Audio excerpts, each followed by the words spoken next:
Class is now in session. And the UPS Store is here to help you ace arriving on campus. Our certified packing experts can pack everything you need, from desktops to decor. Plus, when you pack and ship with us, you get our exclusive pack and ship guarantee.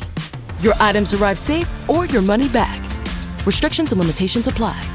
To get a 20% off packing coupon and for full details, visit theupsstore.com/packing. Lowe's knows that more projects mean more tools. For a limited time, new and existing My Lowe's Rewards credit card members can get 12-month special financing on purchases of $299 or more, in-store and online. Don't wait to get the things you need. Get special financing today. Lowe's. We help. You save. Now through August 27th, choose 12-month special financing on purchases of $299 or more. Offer subject to credit approval and cannot be combined. Minimum monthly payments required. See store at Lowe's.com for details. This episode of Is This Adulting is brought to you by our Patreon supporters. We'd like to welcome new Patreon supporters Jessica D., Hannah B., Angela M., Amy P., Christina J., Chrissy G., and we'd also like to give a big thanks to the Film Roast Podcast, Chris O., and April B. for increasing their existing pledges. If you'd like to find out more about supporting the show, click the Support the Show tab on our website, isthisadultingpod.com, or visit our Patreon at patreon.com/isthisadulting. Thanks. Okay, I had to find a song that wouldn't get you guys in any legal trouble. This is your best friend, Hayden Cook, from Winston-Salem, North Carolina. You're listening to Is This Adulting?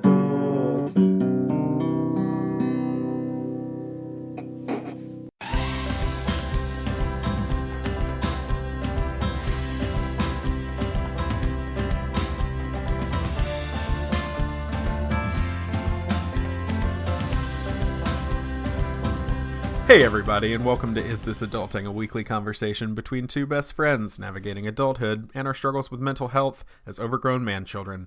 I'm best friend number one, Stephen Pappas. And I'm that cute guy in math class that is sitting all the way in the back, and you're like, what's his story? You know, everyone has that guy in their math class, right? No? Just me? I don't have Okay, a math fine. class. Well, I mean, there was a point where we all had math class. Fine, whatever. I was trying to do something different, special. It didn't work, okay? Not everything can work perfectly. No, it can't. I'm Chris Grimmett. There you go. I'll just do something nice and simple. Thank you. You actually said your name for the first time in quite a while. You're really bad Yeah, at remembering to that's true. do that. That's true. So basically, our partnership is falling apart. The show is dissolving, and I've had Perfect. about enough. So thank This you.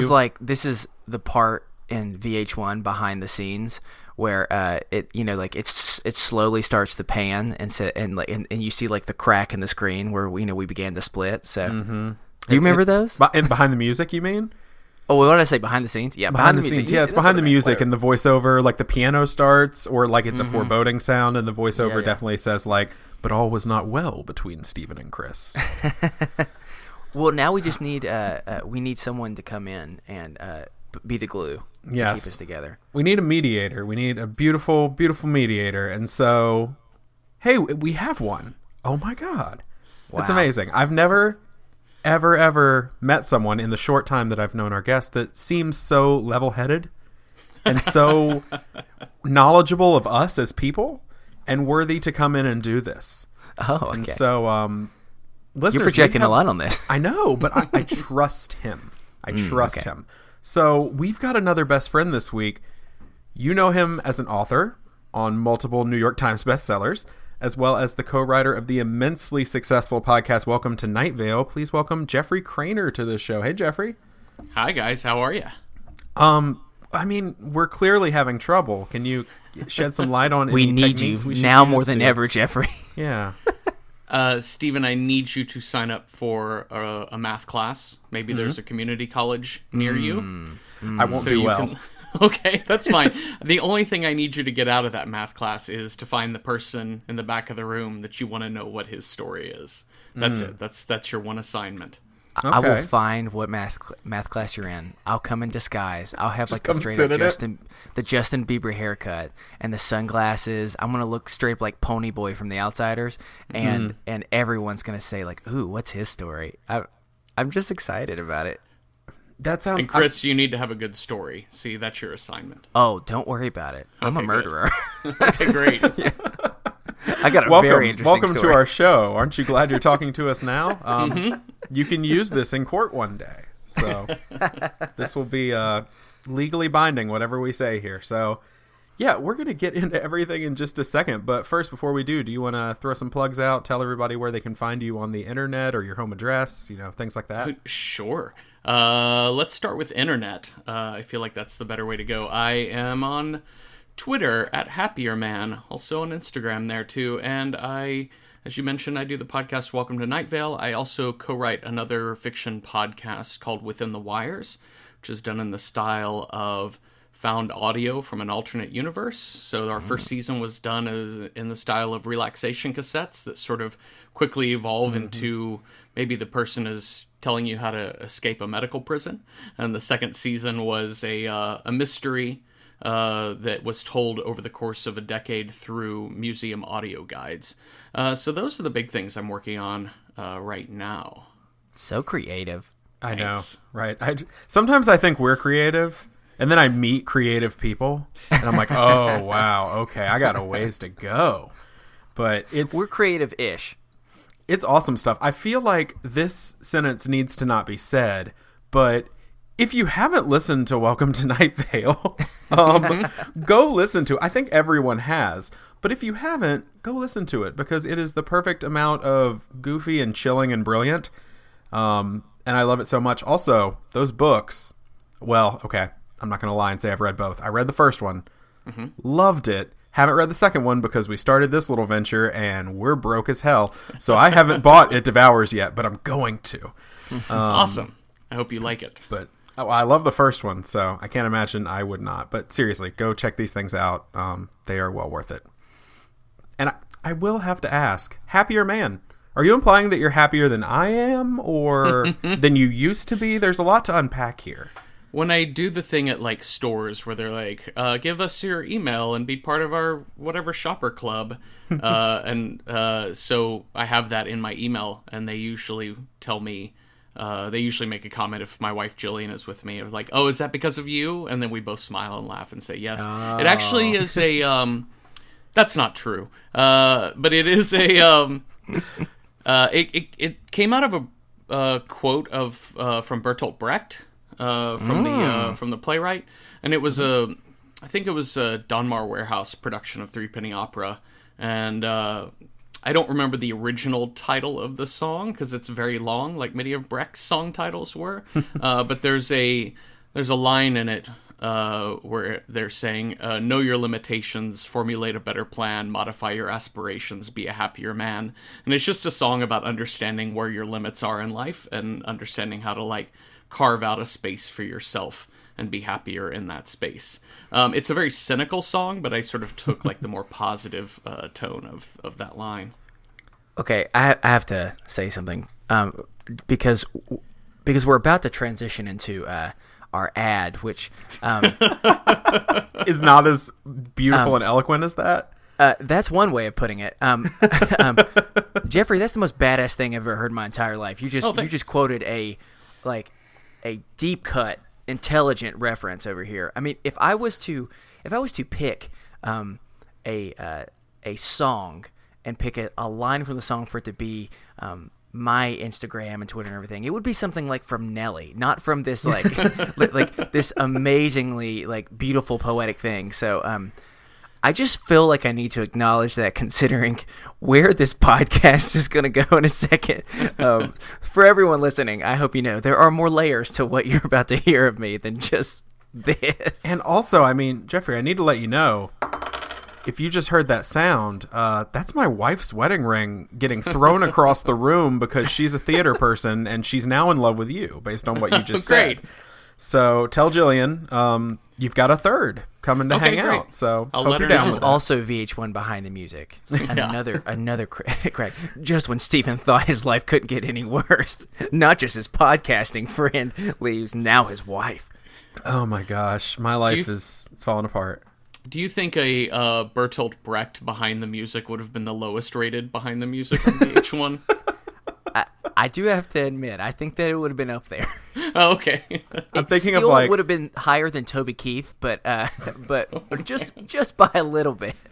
oh my God, I can't imagine a world in which Toby Keith has more viewers than Bertolt Brecht or any playwright or musician that does theater, but that's probably what happens in the real world, right? Well, you can also follow me on Tumblr at bootinyourass.tumblr.com.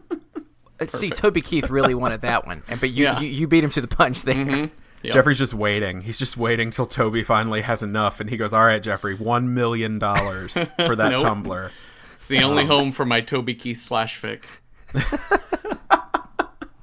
Oh my gosh. Well, speaking of slashing, that sounds really intense. What? I was going to say, mean? the last thing that we're going to plug, because we're going to plug it every episode this month, is, hey, I did this weird tattoo bet with Amanda Jacobson from Wine and Crime. What a disgusting transition. Yeah, I didn't... Slashing. It's just because of the skin. I don't know. Okay, Anyway, let's keep going. I did a tattoo bet. If we get enough new donors on Patreon, I have to go get a Wine and Crime tattoo with Amanda. It all started when I said I'd get an Is This Adulting tattoo if we had enough donors. Well, guess what? That's already happened, so that has to happen. But now, if we hit that level, I have to go get matching banana tattoos with Amanda Jacobson in Nashville. So, how many supporters do we need for you to get a Toby Keith tattoo? There is no amount of money in the world You say or support in the world that You could make say me get a that. Toby Keith tattoo. You say that, but I do say that, and I We can change emphatically it. mean it. all right. Well, we'll see. Oh, God. And finally, as always, we want to thank our sponsor, Blueberry, for our segment where Chris God. pitches me an idea for a podcast he's been thinking about recently. It sounds like it's going to be really intelligent and well-researched. Let's go, Chris. All right, well, hold on. Before I begin, I have to acknowledge that I'm very embarrassed about this now after the amount of intelligence that Jeffrey has proven that he has. So I hope that you can still look at me with kind thoughts after this. All right, here goes nothing. Jeffrey, Yes. I know that from your show, Welcome to Nightville, that you are quite a fan of conspiracy theories. Is that right? Sure. Yeah. Well, I have exciting news for you because I have been working on a project for months now about one of the biggest conspiracy theories of the 21st century. Have you ever heard of the Axe body spray fiasco of 2016? I have not. I'm excited to hear about it, though. Ooh, well, you see, there is a small island off the coast of Russia. It's called... It's not there anymore. I'm going to try and pronounce it correctly. The island is called Shvetland, where for years Axe body spray had one of the largest plants in their entire company. There they would test out new fragrances and mass produce their gift of smell to the world. And as a thank you to the island for being so hospitable to them, they created a special fragrance to honor the people of Shvetland and their aspirations for a better life. It was called Shvet Dreams. It was it was incredible. It was incredibly popular throughout the island. One could find Shvet Dreams in almost every young man's home. Well, unfortunately, there was an unknown chemical reaction in the formula where two ions over time would combust, producing radiation. Rumors have it that before long, the island started to experience large quantities of radiation throughout the entire land. Axe body spray was in a publicity crisis, so they paid off politicians and left without a trace, leaving the people of Shvetland to defend for themselves. What happened next, no one expected. People began to die off. Well, all except for a specific demographic. Prepubescent boys. You see, they had experienced such large doses of Shvet Dreams that they were immune to the symptoms. Before long, Jeffrey, I'm so sorry. Keep going. Well, see you guys later. Before long, the only remaining survivors were 10 to 12-year-old boys. Recently, I traveled to the island of Shvetland after hearing tales that the boys had started to experience a strange phenomenon once they hit puberty. And what I found was far worse than I could imagine. There were boys with more body hair than even Michael J. Fox from Teen Wolf. There were 13-year-olds who talked with such deep voice that they sounded like James Earl Jones. And the body odor, it was literally breathtaking. I realized someone must tell their story, and this was why I was put on this earth. Jeffrey Stephen, it's a documentary podcast that I call The Island of Misfit Boys. I thought it was going to be the Axe Files. No. You think that. No. Don't worry about it. Don't worry. That's pretty good. But just wait till this next part. I don't want to. Okay, it's good. Well, hey, Chris, that's an interesting idea, but creating a podcast isn't as easy as recording your show and uploading an MP3. Okay, really? I feel like it was. Oh, no. Okay, I'm good. To get the most out of your show, you're going to need a lot of help. Have you thought about hosting that's fast and reliable? No. Yeah, what about accurate download stats? I can't say stats, so that you know what your numbers truly are. No, I mean, I've been off-site in Svetland, so I haven't had time to really think about those things. Mm-hmm. And you're going to need help building a website, because at the end of the day, you don't want to spend your time doing that. You want to spend your time developing more content. So what should we be looking for from... I'm going to call it the Axe Files, because I already forgot the name. So, yeah, what should we be looking for, Christopher? Jim, and when I got there, things were far worse than I could have imagined. The radiation from the body spray had begun to kill off plant life. The first to go... elaborate thing. The first to go was the trees. The boys were finding it difficult to find enough timber to build shelter, weapons, and fires to stay warm. This first episode follows the grieving process of the boys coming to grips that they have lost the gift of lumber for forever. The episode is called Morning Wood. Sure it is. Oh, sorry. Jeffrey's left. He's gone. He's gone, y'all. I'm sorry, Jeffrey. You may be more sophisticated than that humor, and I apologize, but I have to admit, I thought that was pretty damn funny. It's pretty great. Oh, I think he had already written it in his head. Like he knew what was coming. Hey, I'm not a professional writer, though, so just be kind to me. Well, that was... Blueberry offers you all of your podcasting needs, so you can focus on that. Everything from hosting all the way to having your own WordPress site. I'm having trouble getting through this one. Well, that sounds like exactly what I'm looking for, man. But I've already started. I did all this research. What am I supposed to do? Well, it's all good. It doesn't matter whether you already... I'm just going to plow through. Whether you already have a podcast or if you always wanted to start your own podcast, Blueberry can help you, and you get your first month free in the process. Just head over to blueberry.com/BFF and get your first month free now. Wow, that seemed pretty scripted to me, Stephen. I thought we were having a candid, just, No, us three that was rap just session where I could share off my the ideas. dome. All right, fine. Well, that's good and all, but I got a pretty loyal fan base, and I don't want to lose any subscribers to this amazing show, Steve. I hesitate to ask my question that I ask you every week. I don't feel good about this one. I don't feel good about it either. Hey, Chris, what do you call your fans? The Shvet Dreamers. No.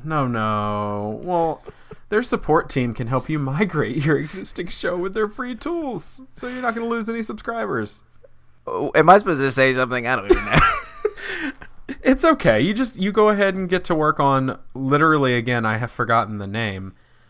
Island of Misfit Boys. I remembered. Yeah. Those good boys. Well, you get started on that or any other podcast today with Blueberry and get your first month free in the process by using the promo code BFF.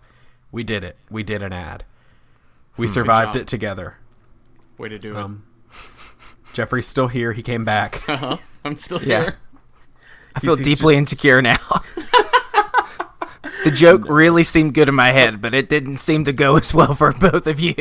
Could you go with veterinarians? I was trying to think of other names for your fans of the show. Yeah, I guess that's true. I don't know. There's not really an animal theme, though, so maybe I take that back. I mean, there were other suggestions, I thought, but that was actually one of the cleaner of the options I came up with. So. Oh goodness. Well, we'll talk off mic about what those other suggestions were, Chris. Well, we're going to start this week, just like we do every week, with a mental health check-in. So just transferring over to that now. Hey, Chris, how's your week been? I was doing a lot better until about 3.5 minutes ago when I started to feel very insecure about a joke that I thought was going to land, and clearly Chris, we liked your ad. Love your ad. I mean, Morning Wood. That was pretty fun. That was really good. I was trying to bring my best wit to someone who writes for a living and is so good at it. So, all right, well, in some ways, the last couple minutes is a good representation of what my past week has been. It has been very interesting, and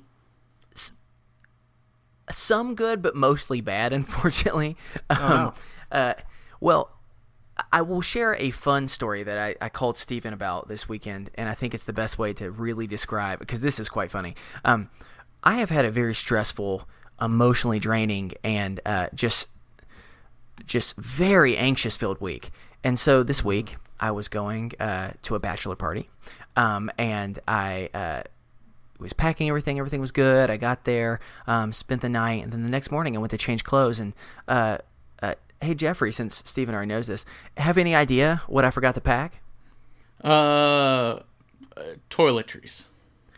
See, I wish it was that simple. I had actually forgotten all of my clothes. Yeah, that's my shirts and my pants. Don't worry, I had underwear, I had socks, I had a couple random, like I had a bathing suit for some reason, and like a sweatshirt. But all my clothes were wrinkly, so I'd like throw it in the dryer before leaving, and then I just left it there. And so I had literally no clothes. Now, granted, you were in Charleston, where you're allowed to just walk around in socks and underwear, I think. So I don't know.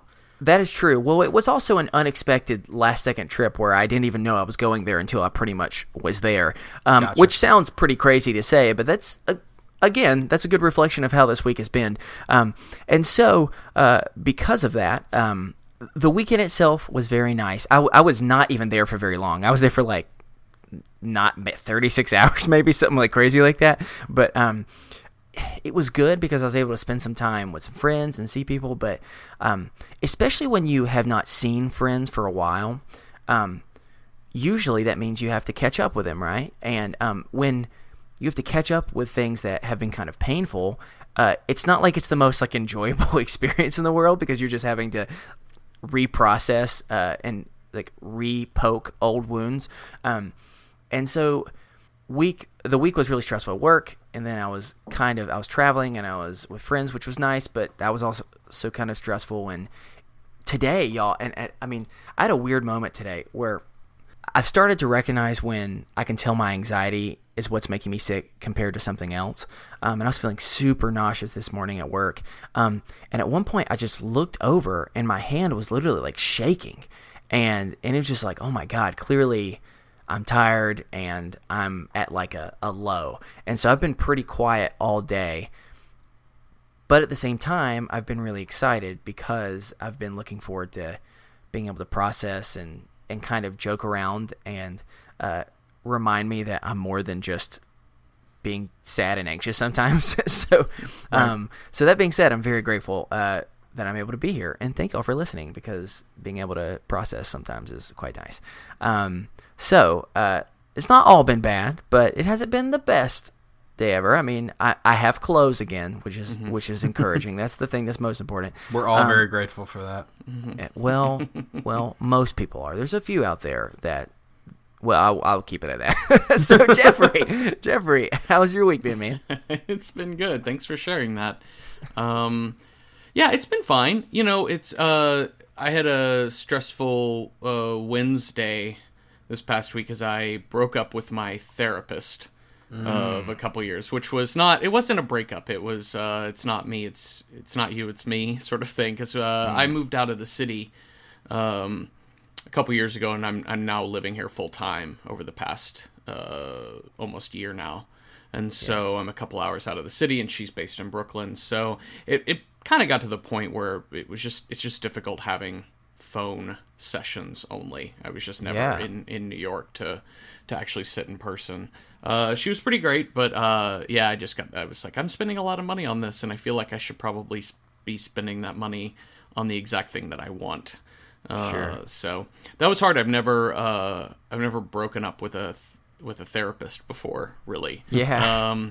So I ghosted one in my early 20s, but that was because I was super poor, and I was just like, I don't want to admit out loud to anyone that I can't afford this session. So I did that. But it's interesting. I kind of have, as with every week, I think my number one anxiety that I deal with is dealing with like family stress.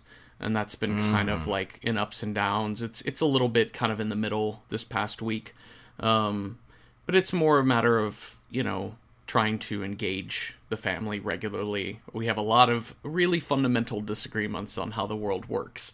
And we're also pretty volatile in terms of we can get real confrontational and argumentative.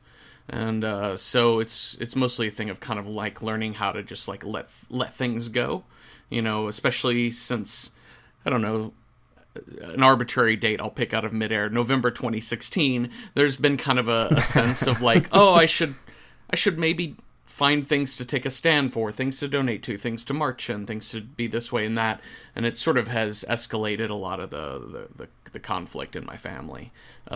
So it's interesting. So I've been kind of taking the tact of the way I sort of dealt with my fear of flying over the last several years, which has helped a lot, which is, you know what, it's nothing to be afraid of or terrified about. It's just uncomfortable. No one finds flying comfortable, or very few people do. And so just embrace the fact that it's not always enjoyable, but it's fine. You're going to be fine. And so you can just kind of sit through things, ride things out. You don't get everything that you want. You don't have leg room. You don't get to like lay down and take a nap on a plane. You don't you don't get to you don't get to have parents who may listen to the same podcasts or read the same stories or have the same level of engagement in the world. So you just say, well, I'll take it as I can get it, and just how was your day? Oh, it's great. Oh, it's so good to hear. Well, talk to you later. You kind of play that game, and that's been doing okay. So that's been rolling pretty consistently okay for the last couple of weeks, so that's good.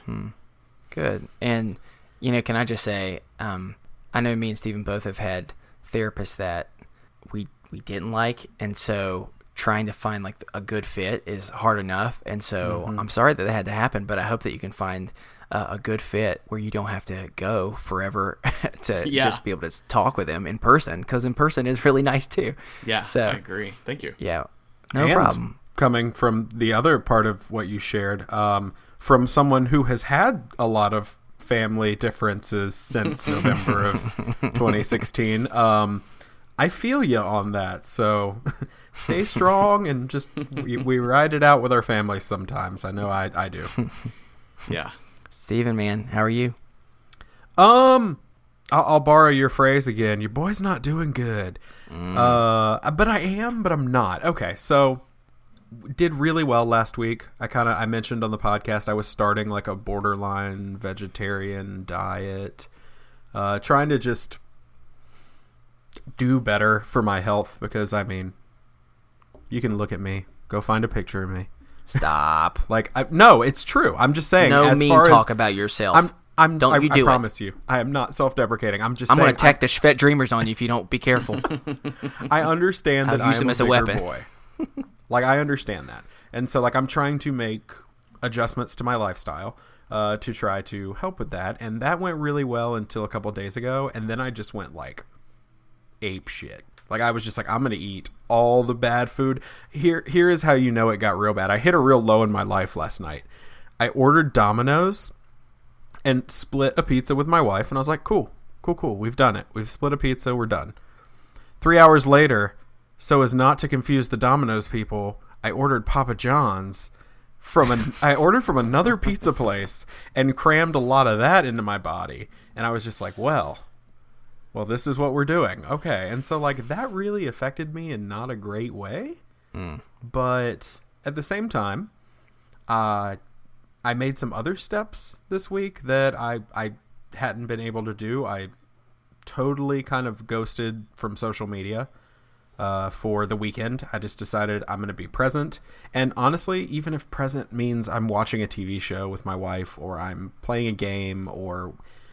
Guys, I went and walked around a small town. There was a festival. I had coffee. I got cold brew coffee and walked around and ate outside, and there was a breeze and people, and it was very odd because I'm usually so engaged with social media and with my phone. Is this 1940? What are you doing? I know. And I'm usually so engaged with everything that I just don't do any of that. And so I was able to unplug and just kind of get out. I had friends over. In fact, Chris, you randomly appeared in Charlotte. Yeah, you're right. Saturday evening, and we grilled out and sat out back and had a few beers, and were able to just connect in that way. So it was nice to unplug. That was good. And then today I ate well. I'm going to catch some flack for it because I didn't eat much. because I had a protein shake for lunch, and that was all I ate until dinner, which was just food. But anyway, as dinners usually are. Food is the best thing you can eat. Yes. And really the only thing you should eat, probably. Anything can be food if you eat it. No, yeah. I know. So, yeah, it's been good. Last night was a real low point, but other than that, just unplugging and relaxing has been really good. And I'll be honest, the social media thing I was drowning and I didn't realize it.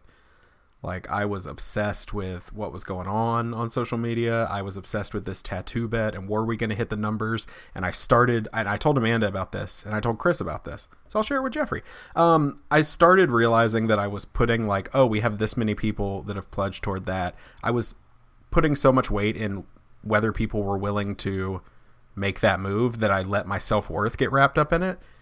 And if I didn't see what I thought I should see, I immediately took that as a problem with me. And it meant I was not doing what I was supposed to do and that nothing we were doing was of any worth and blah, blah, blah, blah, blah.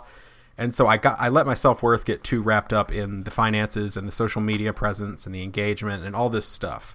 And so I just needed to unplug. So I told our discussion group, I said, hey, don't worry, I'm good. I just need to be gone for a few days. And I'm slowly incorporating myself back into media as of today. But, man, it's hard. But, yeah. Yeah, I agree. So thank you for letting me kind of share that. I shared a little longer than I usually do. Sorry. Thank you for sharing. It's all right. We all did. Look at us. Look at us. We're good mental health boys. We're doing so good.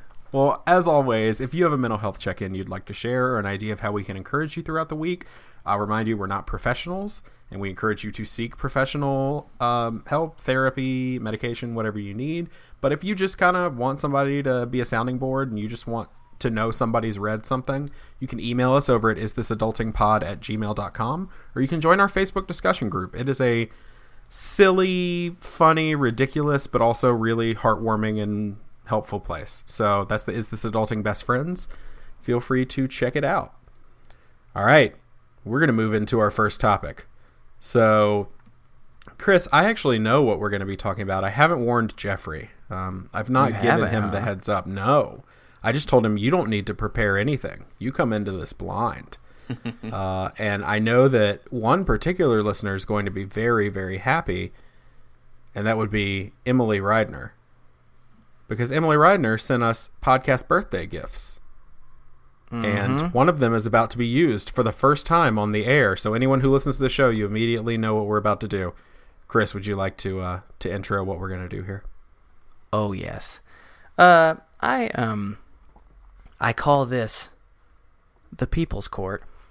This is what we do. I find random statements about something, sometimes true or false, sometimes a this or that, and I'm going to have both of you tell me your opinion. And at the end, I will tell you, there's only one right answer. That answer is what I've decided is, because I'm the Honorable Judge Christopher.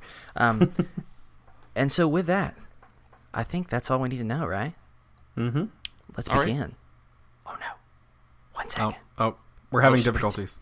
Just pretend like none of this happened. Let's begin.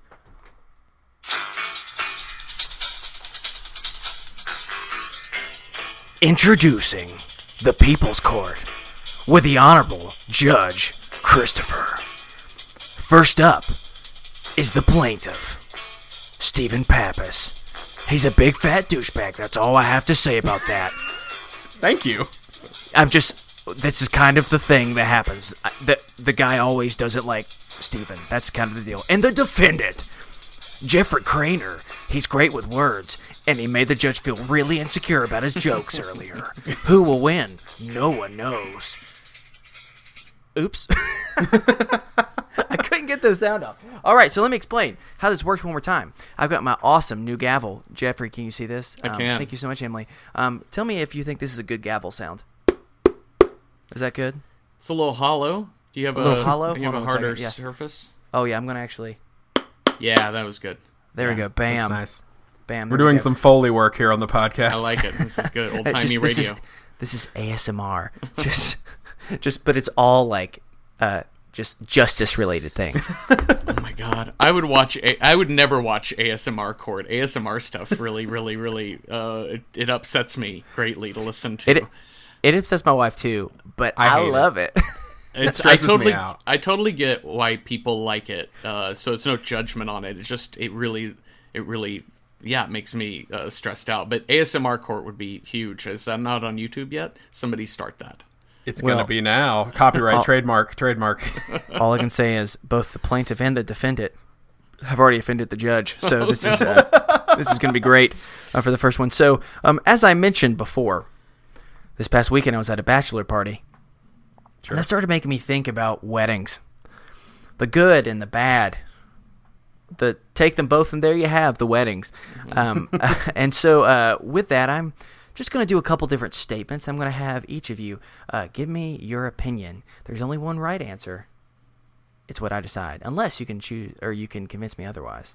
But that's going to be kind of hard because I'm a judge and I know what I'm doing. All right, so first one. It's about wedding food.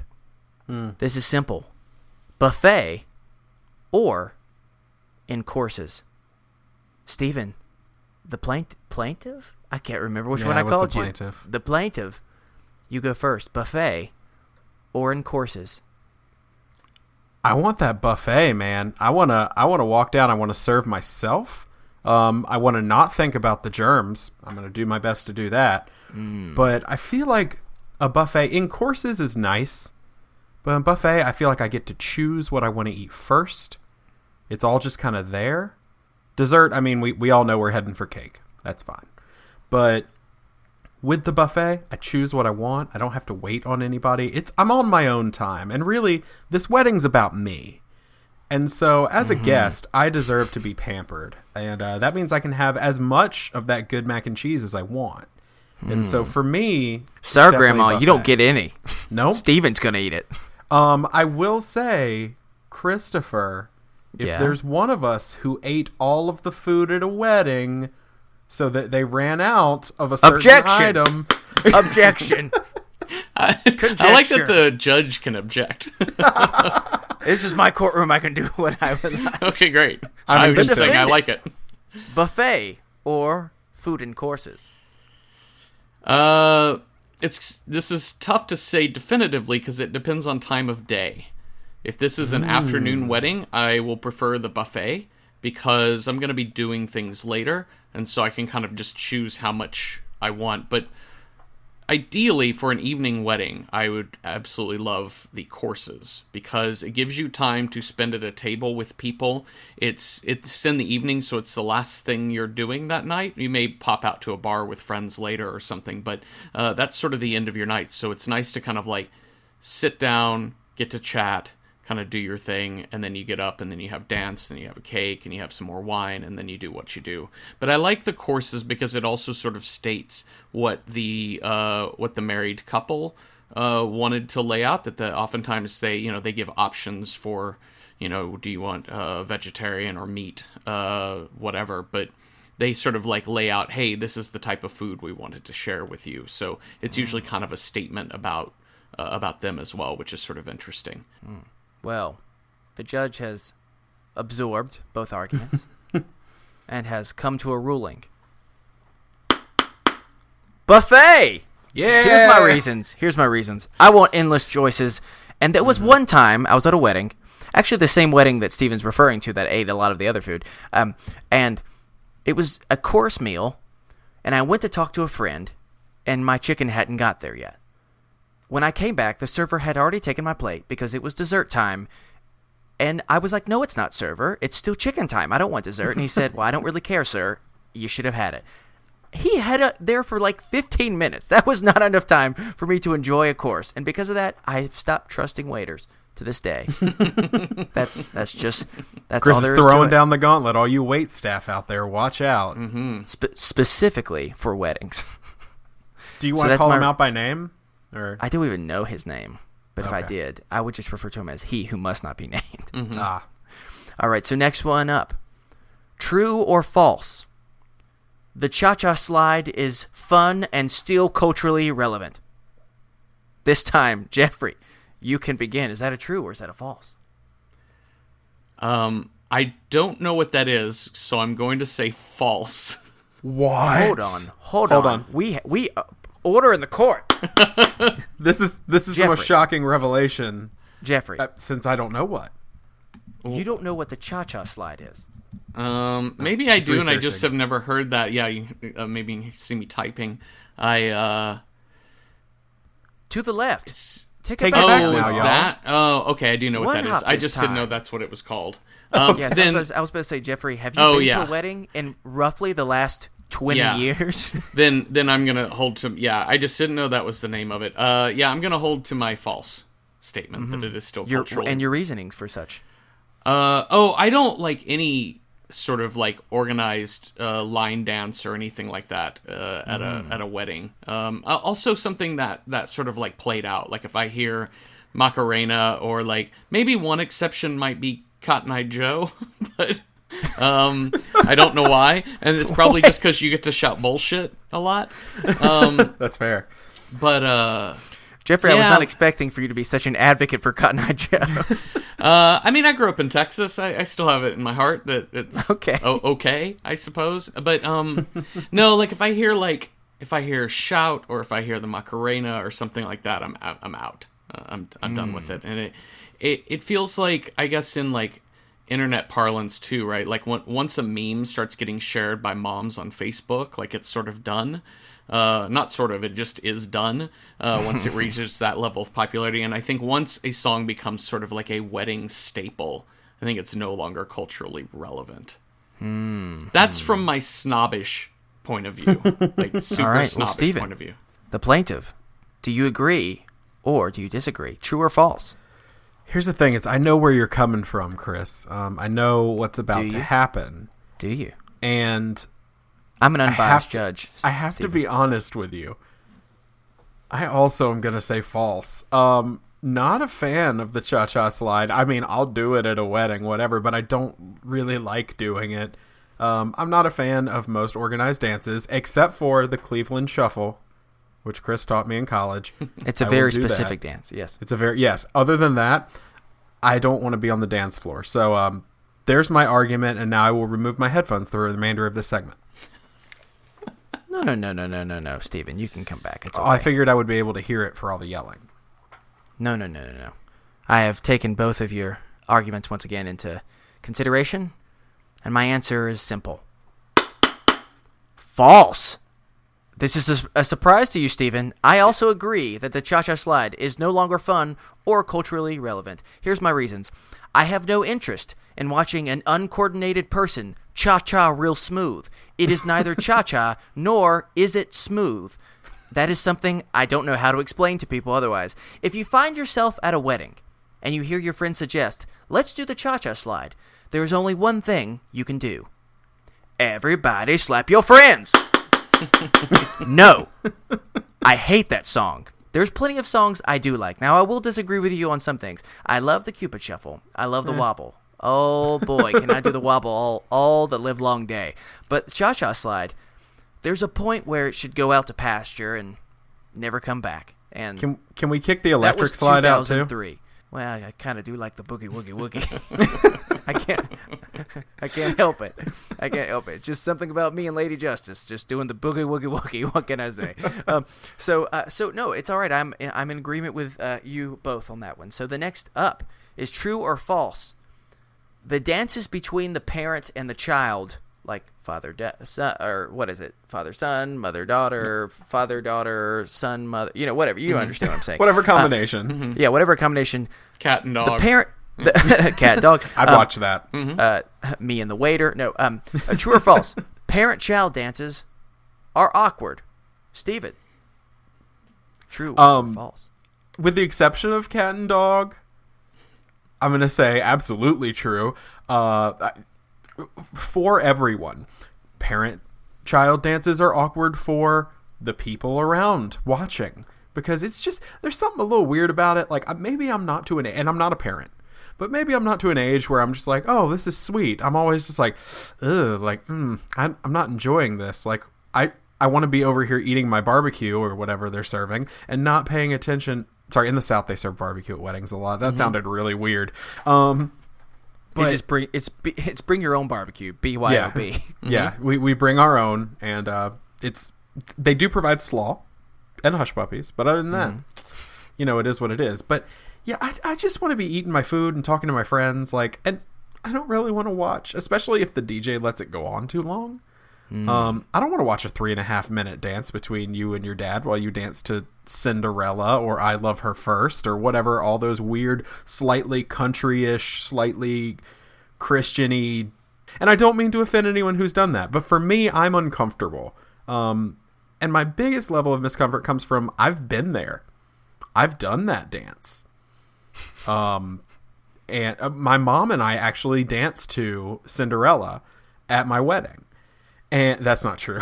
I was like, wait, true. What? I was at your wedding? No, yeah, we danced. Butterfly kisses. I was like, I very much don't remember that. No, and I was about to say, please tell me please. more about that. No, we did dance to Stand By Me. I was about to say, that sounds familiar. But yeah, I don't. Everyone involved is uncomfortable except for maybe the parent. I love my mom, but there are ways that I choose to show that are not trying to dance in front of people because I'm bad at it. Interesting. Jeffrey, true or false? That they're awkward. That's what the affirmation. Well, I'll say in my experience at weddings, a lot of times when it gets to the dad, daughter, mother, son dance, that it usually is, at that point, people kind of acknowledge that it's happening, but they kind of go back to their own things. So I don't find it super awkward because it's, I find it, the awkward moments of the wedding are when, like, the father or the best man or the maid of honor or somebody gives a toast.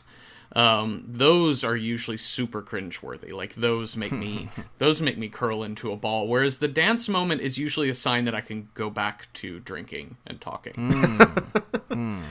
Interesting. These are both very interesting points, and I will have to clarify a little bit because it's clear that there are a few social expectations that are different for weddings in the South compared to weddings in the North, which I will explain in just a second. But my answer to this is true. They are very uncomfortable and very awkward. And here's the reason why. You've seen a million of them. Yeah, I have seen quite a few of them. But also in the South, Jeffrey, you do not have that luxury of running away. Instead, everyone is pressured to stand in a circle while you watch them dance. Let me counterpoint that and say I don't think I've ever been to a wedding in the North. Like, I grew up most of my life in the South, so all of the weddings I've ever been to, I would say 90% of them were in Texas.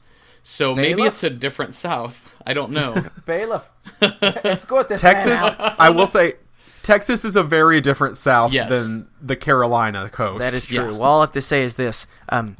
I have heard too many Butterfly Kisses. I've heard too many Rascal Flatts renditions of My Wish, and I am sick and tired of them. And it is very, very uncomfortable because they are so long, and it feels very strange to be watching. It's like an intimate family moment that somehow you walked into and you're not allowed to escape.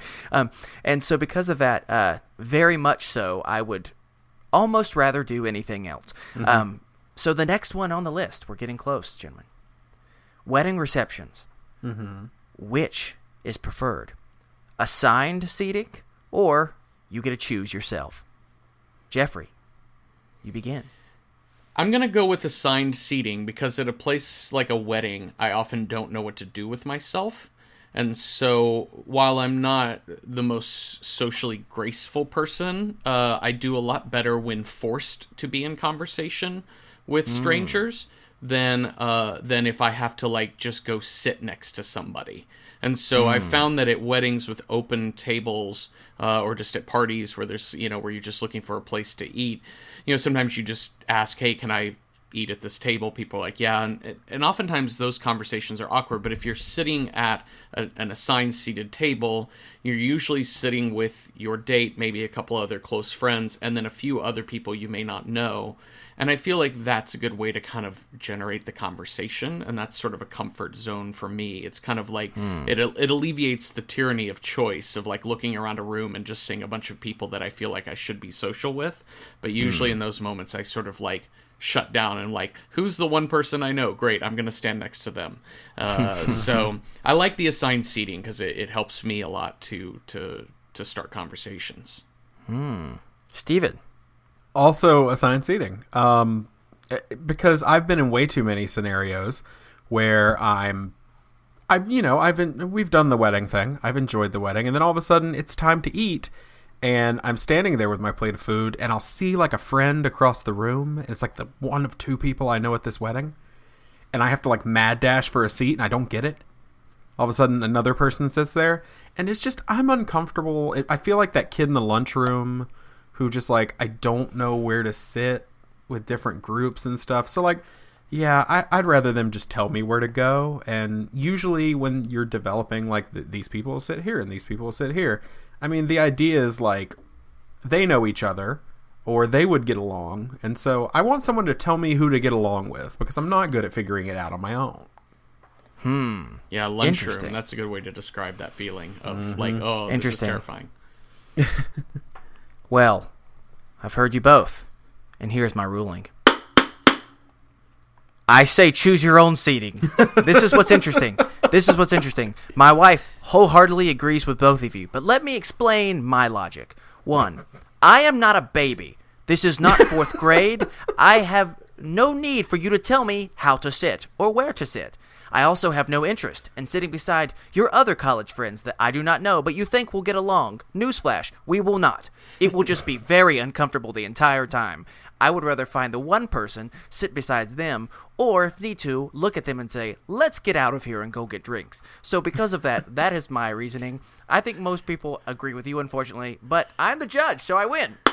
I'm sort of envisioning this like an amazing courtroom scene where the plaintiff and the defendant are like, yeah, we have no problems here. Like, things are fine.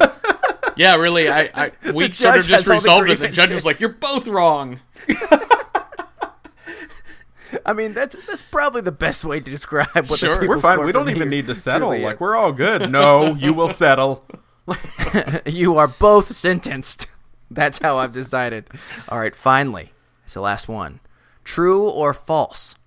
Wedding receptions should have alcohol. Steven. Yes. Wedding receptions should have alcohol. Here's the thing. I'm socially awkward. We know this. Like, Agreed. Yeah, exactly. Like, you get me in a group of more than like 3 or 4 people and I get real awkward and I either get silent and don't talk to anybody or I turn up to 11 and I'm just like, I'm going to talk to everyone. And then I'm uncomfortable. And so the best thing in that situation is to give me a beer or 7. And after that, I'm usually like, okay.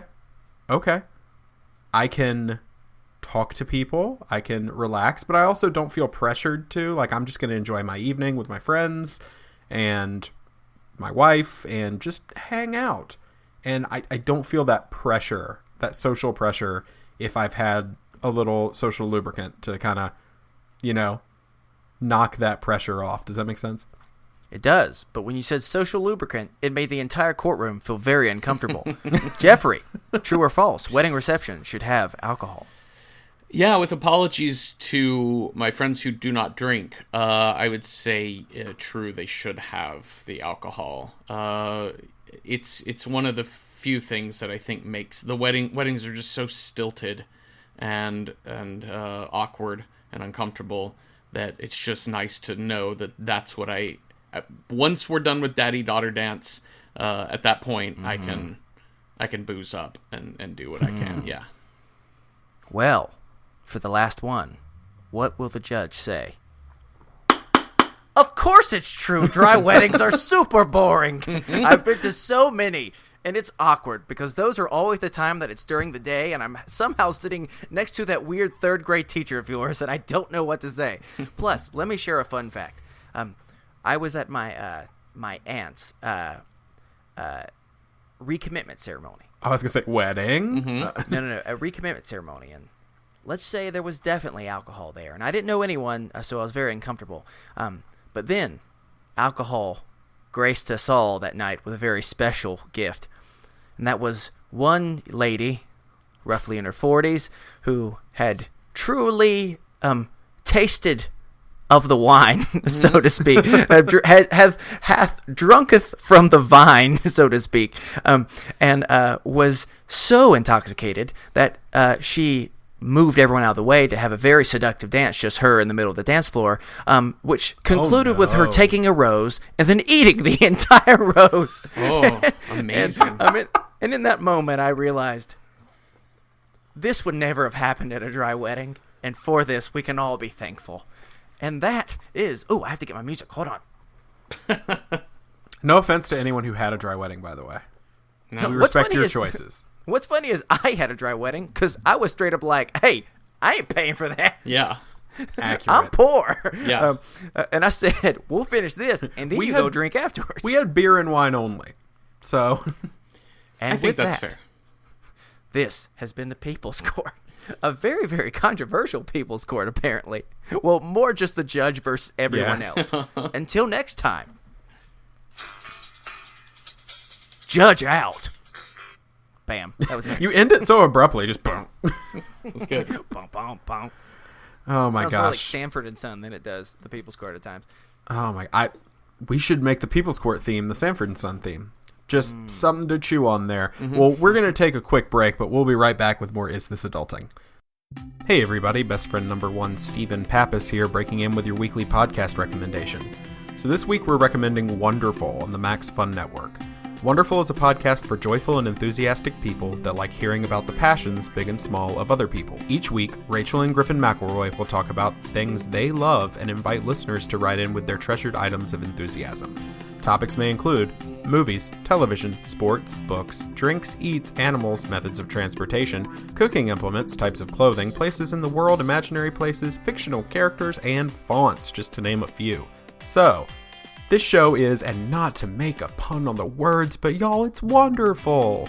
I love this show. Rachel is an amazing, amazing person. I love listening to her and her husband Riff, and Griffin's our favorite good boy. Y'all know that. This show has really brightened up my life when I've been really stressed out. Like, this is one of those shows I can just click on and listen to, and I'm going to be instantly cheered up. So definitely check out Wonderful on the Max Fun Network. You can find them on any podcatcher. That's where I get them. So, okay, I'm going to abort this. Back to the show.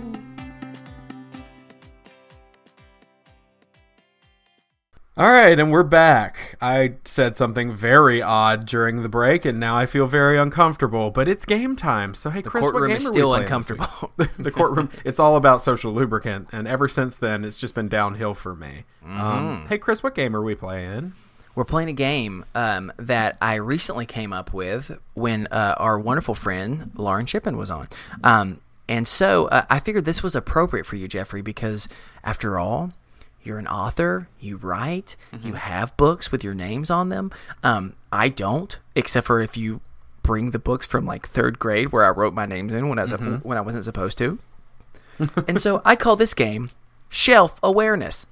What I do is we go through the library called the Internet, and I find different sections of very strange book titles that actually exist. And I'm going to read 2 of them to you, and you have to tell me which one you think is real.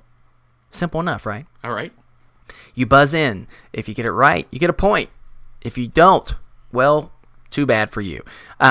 What we need is just a buzzer. Last time the buzzer was a librarian voice. Should it be the same, or should it be something different this time, Stephen? I'll defer to our resident creative, Mr. Cranor. What would you like to have as buzzers? Was it like a librarian voice? Was just like a whisper, like I'm buzzing in, or ooh, actually, ASMR buzzer. I like that so much better. Yep, that's what we're doing. Well, it's the whisper buzzer. That's even better. Okay, and just buzz, buzz, buzz, buzz, buzz, buzz. Okay. All right. So I need really fast to hear both of your buzzers just to make sure I can get a good taste of what it's going to be like. So Jeffrey, you want to start? Buzz, buzz, buzz, buzz. Ooh, my ears are tingling. Woo! Do one long buzz. Yeah. Buzz. Steven? I'll do the one long buzz. The buzz. Oh, okay. Ugh, that just makes me feel. It just sounds like you decided to take a pee break without telling us. All right, so here we go. So the first two, we're going to be in the same section where I'm quite excited about it. It's the love and relationships section.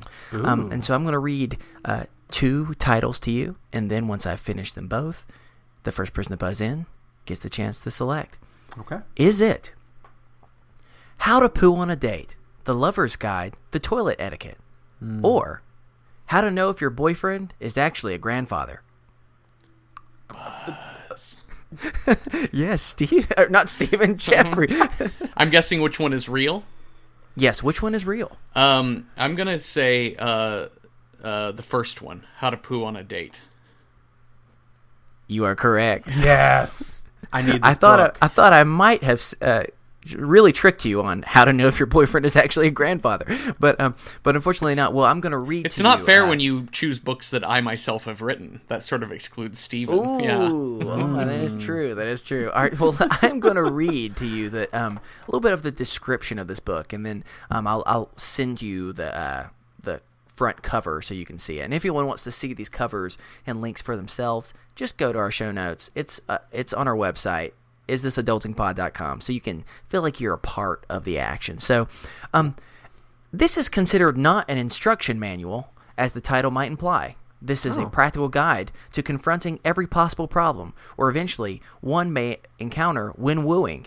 Inside, you'll learn exactly what to do through explanatory text and useful diagrams. When not sure wooing. about that. In a variety of practical, real-life situations, from the feeling the call of nature has on you as you walk into the woods with your parent. What is this saying? I did not read this whole. Okay, I'm not going to read the rest because that's kind of gross. But yeah, so apparently it's just weird. And so what I'm going to do is I am going to share this with you. 1 second, so you can see this wonderful, wonderful title. I can't wait. Yeah, I can't wait until I figure out how in the world to do it. Oh gosh. Oh man. The internet's hard. It really can be sometimes. It can just be more difficult than I would prefer to admit it. But yeah, so what you're going to see is you're going to just see a wonderful, wonderful title. If I can just get it over here. I'm so close, everyone. I promise I'm so close. I know that this is wonderful audio that everyone is just super excited about. Should we vamp? Let's write a Night Vale story right now. Now? Ooh, well, that's exciting. I do have a book-related story about a title, which is when we were on tour with Night Vale one time, we would sometimes stay in Airbnbs instead of hotels, and so we found this Airbnb. And anyways, it was a really bizarre place because first off, like I just grabbed one of the rooms on the ground floor, and then Joseph and Meg grabbed one of the other rooms, and Cecil another, and whatever, and on and on. It already started with one.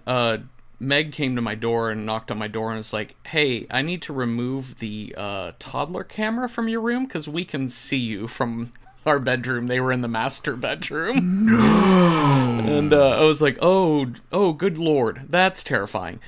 Two, the other thing that they pointed out in the master bedroom, there's a bookshelf on either side of the bed, like little tiny little bookshelves on either side, and they were very gendered. So like one was entirely like lady books and the other was all entirely like guy books. And but one of the things, so it was like the guy books were a lot of like action thrillers, and the lady books were definitely like kind of like high-end literary romance type things. Anyways, but one of the books that Joseph found on the guy's side was a self-help book titled "It's Never Too Late to Be a Good Dad." And it was heart-wrenching, but then part of me also just thinking about my own experiences, I was like, but sometimes it is. Every once in a while, it is too late to be a good dad.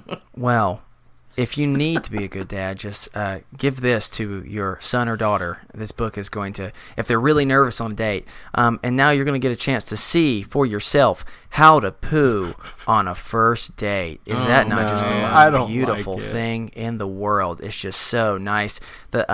It's two star-crossed lovers holding their hands while crossing their legs. It's just nice and simple, and it's to the point. Would you not agree, right? Yeah.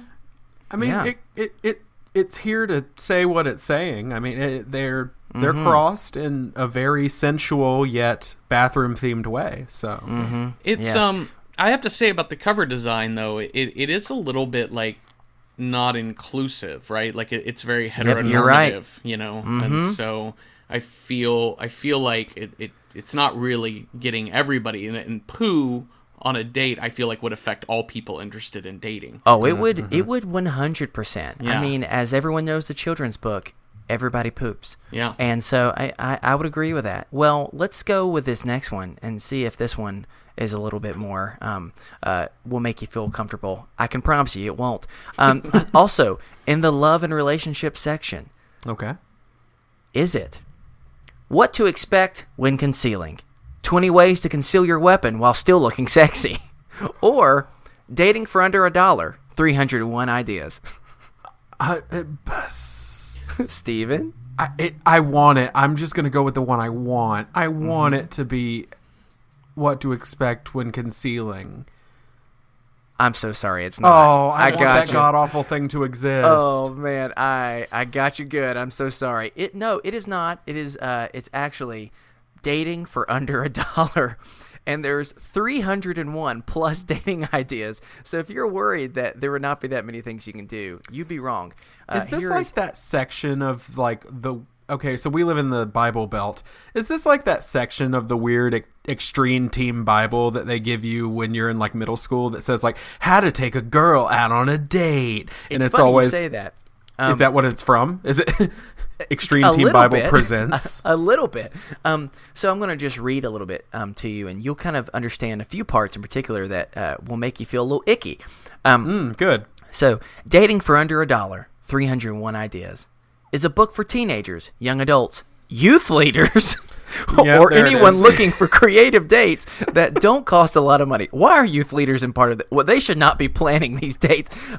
Anyway, no more evenings of, what do we do now? This fun and easy-to-read book gives hundreds of ideas that can make a real difference. Those who use this fun, original ideas won't ever be able to go back to dinner, won't ever be able to go back to dinner and a movie because you'll be given 43 activities for large group dates, 107 group date ideas, 77 single or group date ideas, 53 single date ideas, or the especially great 21 holiday dates. I'm picturing flipping through this book and it's like, fold some blankets, jump in a puddle, take your trash out. Like, I mean, Help your parents clean out their garage. doing it doesn't cost anything. Ooh. See, I don't know if they it's have no that longer for listed. youth leaders. Okay, great. I would say it's more important now than ever that youth leaders do not be a part of Yes. that book if that's going to be one of them. But with this, I'm going to give you this amazing, also very heteronormative book, as you might expect. Bam!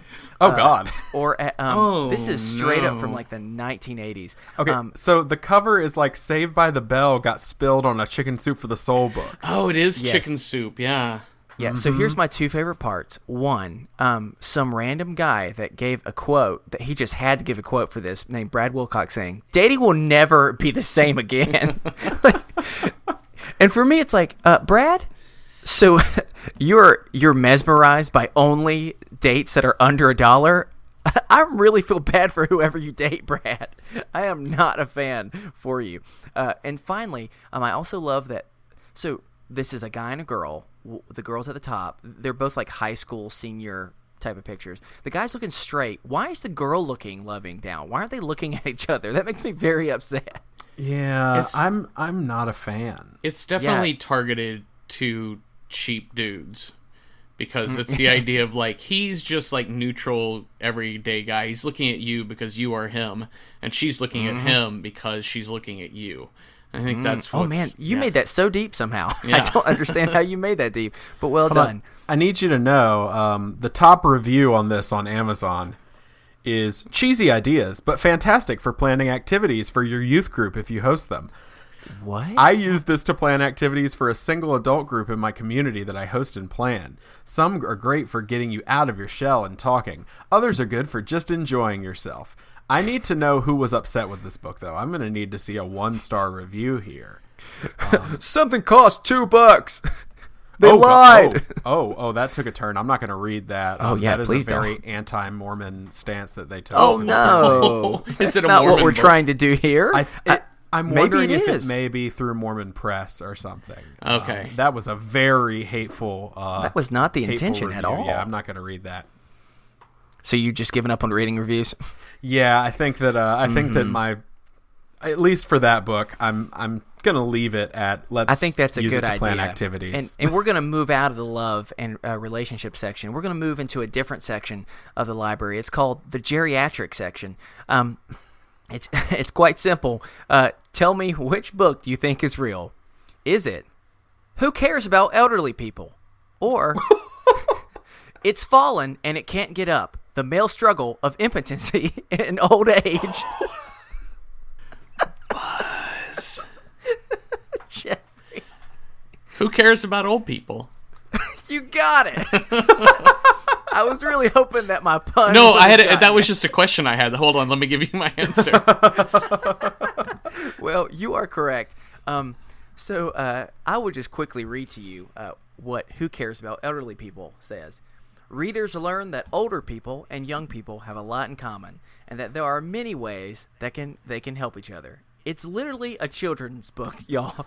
I don't know why this is a children's book, but it is. I just found it. You found it, huh? Yeah, well, it is, just get ready. So let me just go ahead and show you this wonderful, just children's, but of just old people, young people, just on a seesaw. Oh, man. With, for some reason, a dog's in the middle. That dog is terrified, probably. Yeah. I mean, to be fair, though, it looks like they're having a good time, and it looks like that is probably a date for under $1. So you have to at least give them that. It is... The intention of this book is to actually raise awareness about the ways that you can relate with people of other generations. But for some reason, it's the worst name in the entire world for trying to promote that. Did you find something? Oh, gosh, this review. What did you find? Oh man. no. Okay, so I need you to know that there are 6 reviews. And Yes. some of them are like, that's just really mean. Who the heck made this? Blah, blah, blah. And then there's 5 stars, like, enjoyable read, thank you. And then, then there's a 3-star review Okay. that says, apparently people do care about the elderly, but not me. Oh my God. And so here is just part of the review. It gets a little intense. So me being the bomb-ass 15-year-old I am, I bought this to teach my self-righteous grandpa a lesson. I read it first and nearly threw up. Needless to say, the title was clickbait. I put it into a pile along with my old Bible and my training bra. Then I lit it up and watched as it burned down to hell. The world is a better place thanks to me ridding it of all this useless propaganda being taught to us innocent children in school. Whoa, that's intense. Wow. Oh my gosh. Opinions. Wow. Yeah, those were some pretty strong opinions. I think that person deserves to actually be forced to read It's Fallen and It Can't Get Up. I think that should be their punishment. Well, right now, Jeffrey, you're doing something that very few people do, and that is you're destroying Steven at a game. Yeah, you're sweeping me. Which is pretty great. I'm loving that. And anyone else who's used to him always winning is also loving it. This is like destroying in the soccer sense, not the basketball sense, right? I think it's like 2-1 or something. Yeah. There's 2-0. Oh, so, okay. I mean, it's pretty good right now. So, and this is actually going to be the last one. And we're going into the health and science section. Is it, these are some pretty intense ones, so get ready. Is it, you haven't lived until you've seen someone's colon, why colonoscopies are a lost art? Or, managing a dental practice, the Genghis Khan way? Buzz. Steven? Tell me it's the second one. Of course it is! Let me just read a little bit of this story. Whoa. Although some in the West see him in negative terms, the Mongol leader created one of the world's greatest empires. His hugely successful strategies included intelligence gathering, understanding his rivals' motivations, being quick to learn and adopt new technologies and ideas, and successful people management. Genghis Khan is one of the history's most charismatic and dynamic leaders, and you will need all of his skill, strength, and tenacity to succeed in both dentistry and business. This how-to book on survival and empire building in the dentistry business is ideal for anyone who owns, aspires to own, or is involved in managing a dental practice. Can anyone say that this might be a little bit too extreme? This guy, you're a dentist, man. Yeah. What are you doing? What are you doing? So I'm going to quickly just show you this very just intense, to the point, just book title. If you see this book on a shelf at your dentist's office, you should get out. I would agree with that statement. I would 100% agree.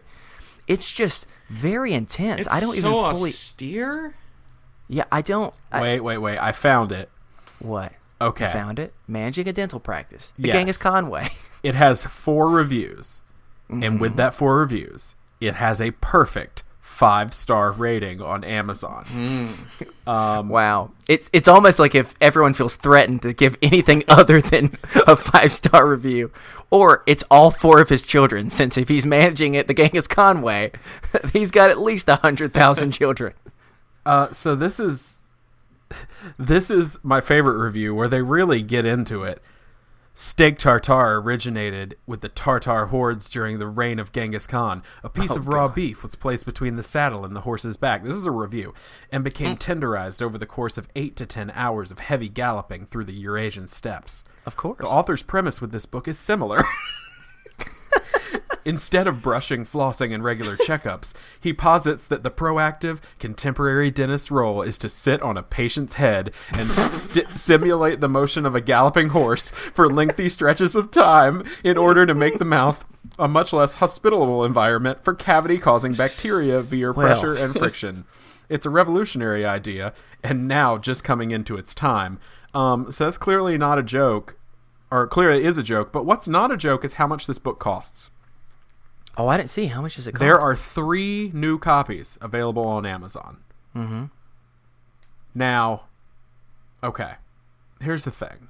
You can get a new copy for as low as $552.81. What? Whoa. But there is a copy that goes all the way up to $2,374.61. Oh my gosh. Wow. And If you're it can gonna be do the yours. Genghis Khan way, you just have to go and find a place that owns that book, and then just physically threaten them until they give it to you. Yeah. You just take it. Oh my God, Yeah. those are new. I can't imagine. I mean, used must be a deal, right? Oh yeah, okay. If you can get them used as low as $148.33. God. Well, see, I can imagine that one person who was just like, it's impossible for them to have the ability to buy a used book. Like, they're just like way too intense about it. What are you? There is a used copy going for $5,000. What? Wow. I don't understand. Like, how And even it's- that works. And its grade is acceptable. Whoa. Genghis Khan signed it. That's the only thing that's possible there. So I'm assuming there's only like 15 copies of this in the world, and dentists really want it. Wow. I guess so. Wow. Capitalism has failed. I guess so. Well, you know what? I am interested to see who is going to be the one to get that last copy. Some might say it'll even be a nail biter. come that wasn't on. that good. That wasn't that good. I apologize. You're better than that, Christopher. I really am. But yeah. So with that, Jeffrey, Yes. congratulations, you won. Yay, well thanks. done. I You doff my won cap this- to you, sir. Of this version of Shelf Awareness. I hope you enjoyed yourself, and hopefully you don't buy any of these books. Not for $5,000, I won't. You got to buy that $5,000 dental book. Use that Nivale money. Come on, One Jeffrey. Oh my God. You buy it, and you have Cecil do a live reading of it somewhere. Ooh, I Oh my like God. that idea. Horrifying. I like Horrifying, that idea. but beautiful at the same time. No, I've got it. Okay, Jeffrey, your next season, you have to come up with a different creative way. You what did you do? You said you did you did things from like the history throughout just tapes from a museum, and then you did self-relaxation tapes. You need to do diary entries from Genghis Khan, who desired to be a dentist. It's just got to be other just like conquerors and dictators, but you've got to do something like, here, I'm going to pitch you an idea for next season. Here we go. Managing a baseball card shop the Idi Amin way. Thoughts? I'm actually sort of leaning towards the idea of just having audio of beef underneath a saddle for 10 hours across the... Yep. Wow. That sounds like some songs I made in my experimental college band. We just Beef under a saddle. Yeah, we would similar to Ross from Friends. We just took a keyboard and replaced the actual keys with different sound effects. It was pretty magical. They were all related to meat curing, so it was really just an interesting sound that we had. I've inserted myself into this story now. I mean, I don't want to brag, but one time a lady said, "Please leave," and I did. The highest that did compliment. happen. And we never went back to that Denny's again. All right. Well, speaking of meat under a saddle, we're going to get into Jeffrey's topic. What does that even mean?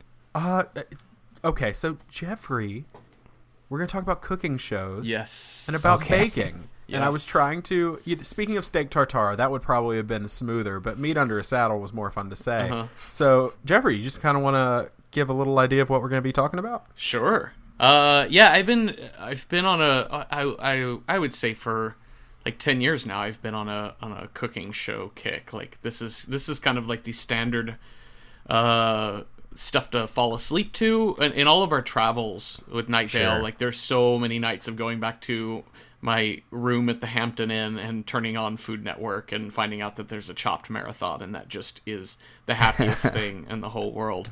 Yeah, I know Top Chef has been around forever, and as an avid fan of cooking shows as I am, I'm pretty much mostly a Food Network guy. I've seen very little Top Chef. That's not any type of statement against Top Chef lovers. It's just I have not gotten around to watching it at this point. It's mostly Food Network. We have a tiny little TV in the corner of our kitchen, and so we'll just have on Food Network, sometimes HGTV, but that's just kind of like the background noise while we're making dinner or doing whatever. Sure.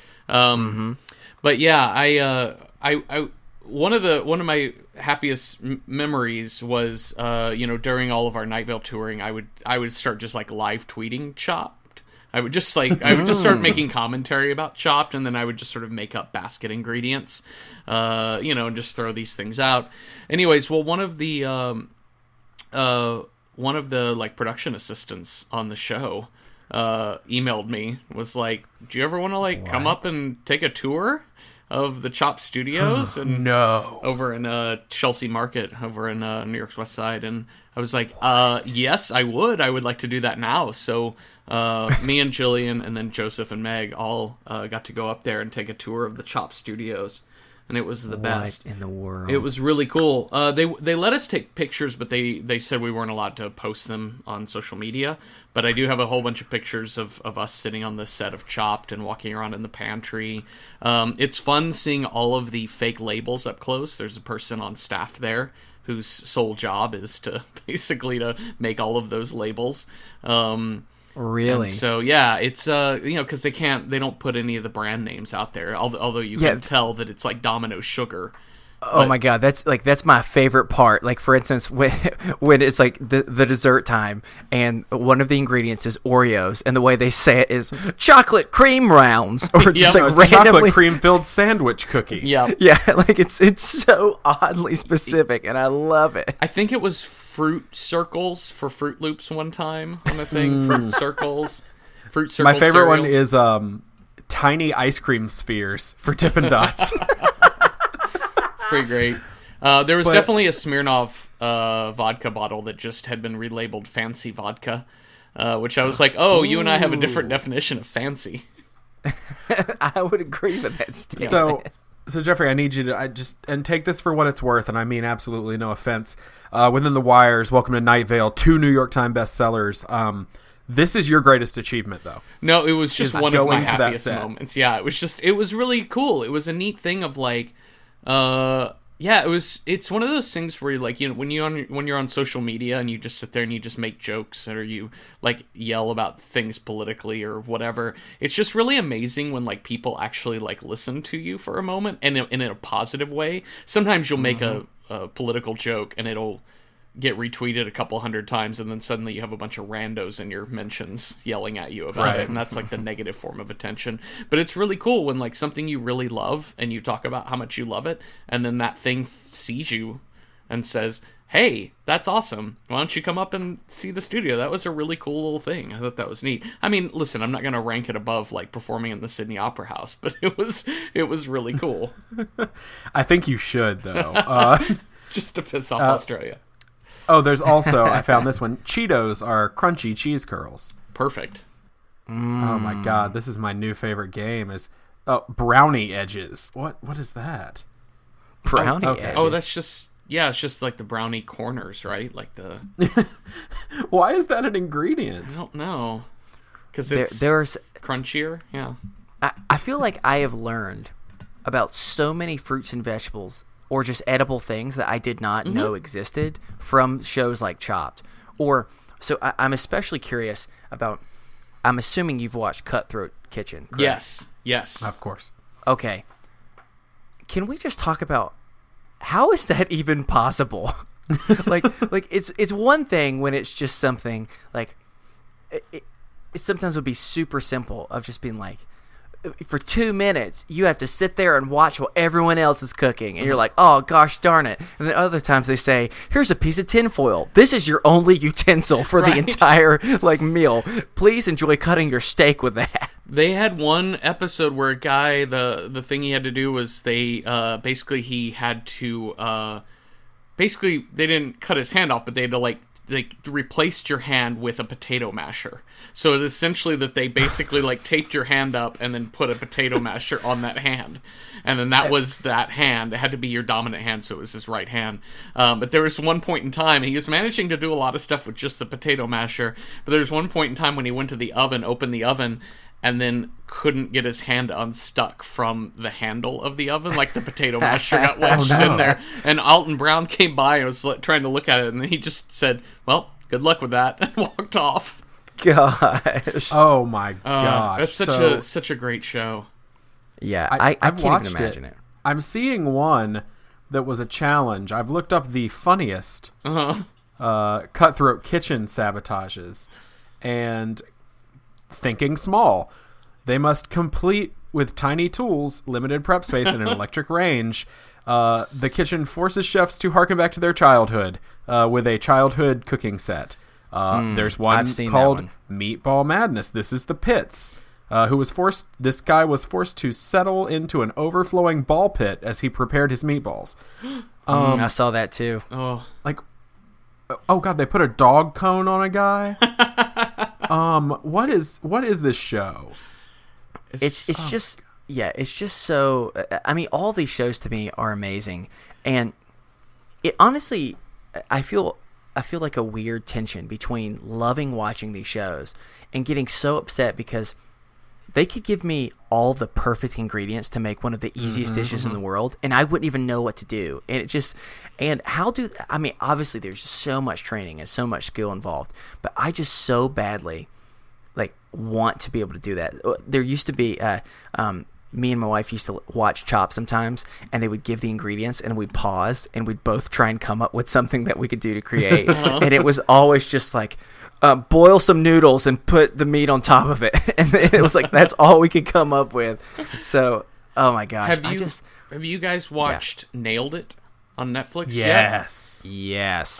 Yes. We were doubled over laughing here in this household watching that, and it's amazing. And I love it. And that and Cutthroat Kitchen are kind of after they're really after my heart. The theater group I was involved with here in New York for so many years was the Neo-Futurists, and their style of performance is task-based. So you'd never pretend anything on stage. So one of the workshop things that we'll do is we'll have somebody come up and lift a chair, and we'll pretend like the chair weighs 100 pounds. So somebody will come up and act like this chair is really heavy. But we're like, well, we want to get you out of the acting habit, and if you want to look stressed that something is heavy, lift something truly heavy. And so what we would do is have somebody then take the chair and just hold it out at arm's length, normal weight, and then just have them hold it there for a long time, and then you watch the strain in their body. And so there's a lot of really cool things we were able to do in the Neo-Futurists that involved restraining yourself. Somebody had a play, we'd have a lot of short plays. Somebody had a short play called I Could Do This Next Play with One Hand Tied Behind My Back.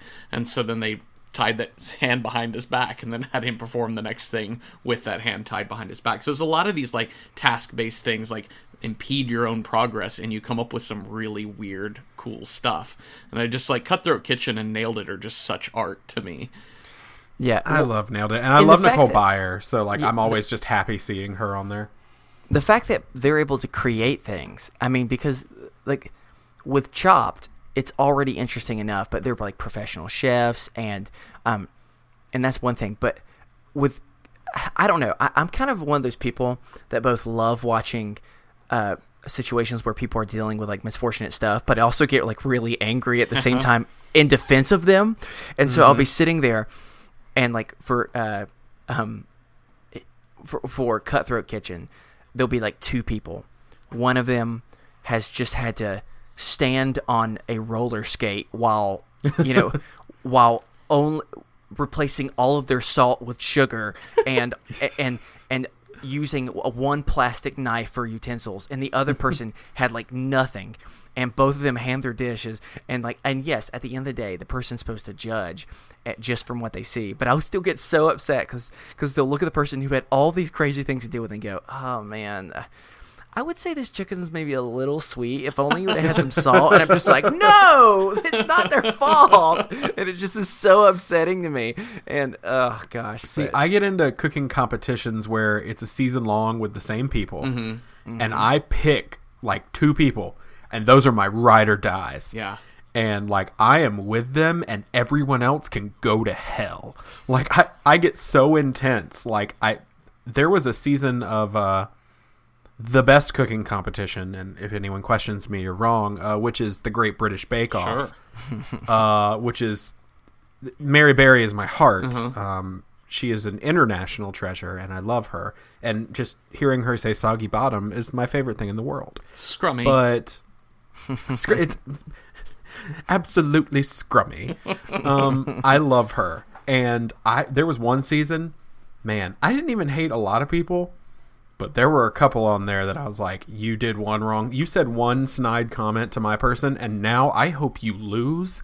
I hope the tent burns down in your corner. Like, I was so intense. Wow, like, that is pretty aggressive for such a peaceful show. It's very peaceful. It's so nice. Like, and I think that's what makes me mad sometimes. I'm like, everyone's so nice. All they have to do is be like, oh, that looks a little under. Like, maybe they're trying to help. I don't care. But I'm just like, you bitch. Like, well, so, mad. I heard through the grapevine, a.k.a. Steven, Jeffrey, that recently you and your wife have gotten super into Zumbo. Yes. Just dessert. Yes. Oh, yeah. When it first came out, me and my wife were all about it. For those who don't know what that is, Zumbo is considered pretty much the the Willy Wonka of Australia. Australia or New Zealand? Yeah, he's Australian. Yeah. And I learned a lot of interesting things about Australia in this. One, their game shows are like significantly nicer than in America. Like it's not. I wouldn't say it's peaceful in the same way that Great British Bake Off is.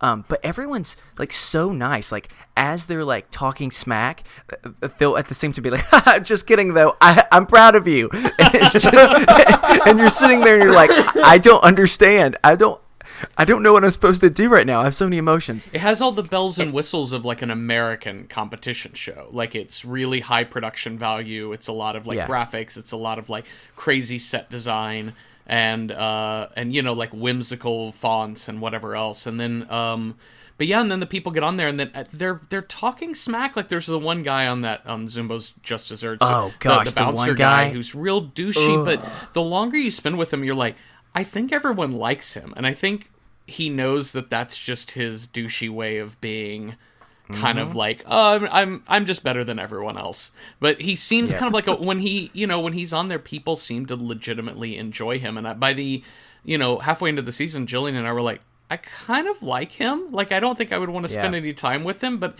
as opposed to like some of the people that they get on like Beat Bobby Flay or Food Network next Food Network star or whatever. Like, these people are douches, and I don't like half of them. Like, legitimately, you want Bobby Flay to beat them, literally. Yes. No, I totally get what you're saying, and this is what I've learned about Australia. Fancy desserts for them means, hey, you know how you can have something that has 2 layers and that's cool? Right. Well, know what's better? 45 layers. Oh my God. That's pretty much what every single like crazy dessert that this guy makes is just like he'll open it up and it's a crazy looking thing. He really likes making molds of like little animals and other weird type of stuff, and he'll be like, and you cut it inside. This is a horrible. And I apologize for everyone for this accent. And he's like, and you open it up, and there's 13 layers, and the layers are chocolate, caramel, more chocolate, butterscotch, marshmallow, tomato paste, so and so. And what's funny is you think that sounds crazy, but that's actually sometimes what he does. And he has literally like 1,000 different flavors, and it's cool. Don't get me wrong, but at the same time, you're thinking, can you not enjoy one flavor of something, first of all? And second of all, tell me if you felt the same way about this, Jeffrey. I didn't know there was a thing called jellies or jelly inserts until this show, and they love putting that in like everything. Yeah. Wouldn't you agree? Yeah, I guess I had heard of it before, but it's just not a thing in a dessert I have very often. And then it was all over the show, like having jellies everywhere. Just nonstop. In layers. It's what would you say? It's not necessarily Jell-O consistency, but No, it's usually in a really thin layer. It's kind of in the same way that we might have, like, you might have jam in the middle of it, like a cake layer that has jam in it or something, that it's like a fruit filling, but it's been treated sort of like more like Jell-O, so it's like consistent, and it's a really, really tiny thin layer. But like Jell-O style in there. But it's richer than Jell-O. Like Jell-O has that kind of like distant sugary flavor, and this is I think more fruit based. Yeah. And here's the last thing I'll say about Zumbo's desserts real fast, and then we can just so I can jump back in the conversation. Yeah, I apologize. I've never seen You have to Zumbo. watch this though. You're gonna love it. I know. The worst part though is Zumbo has this assistant that literally does nothing but scream at the and like in the corner of the room, just not just like what time is left, but just really has no value like to the show. And I was really excited because I was like, sweet, like a different type of voice is coming in too. It's not just Zumbo, this weird Mr. Clean looking dude. And she just stands in the corner, yells, and then occasionally comes up and she's like, how's everything going? You don't look like you're doing good, and then walks away. And you're like, good Lord, she's mean. She's like the bully from high school. She kind of has that Paul Hollywood thing, right? Like Paul Hollywood on Great British Bake Off. Not the same personality at all, but the thing about Paul is that when he comes by in each round, and it's like, so tell me what you're working on, and they describe what they're working on, Paul never says anything. Like, Paul just is like, huh. The king of shade. So yeah, he'll be like, oh, okay, so you're not gonna chill that then? No. Okay. And then walk off. Oh, and you think it's a good idea to put apricots in that? And that's what the assistant woman on this, she'll come by, and she'll be like, oh, so you're gonna fold that into a meringue? Huh. Okay. And then sometimes she'll go even bolder to say, either that doesn't look good, or you're not going to finish that. It's just like, my God, no, even like she doesn't give any pointers, just a drive by like insult, and then just keeps going. Right. See, I've wanted to watch Zumbo, but my wife and I have gotten caught up in what is the cheesiest and not good Food Network competition that goes on this time of year every year, which is the Spring Baking Championship. Oh man. It's not good. Mm-hmm. The judges are a nicer, less racist woman who is like Paula Deen. Right.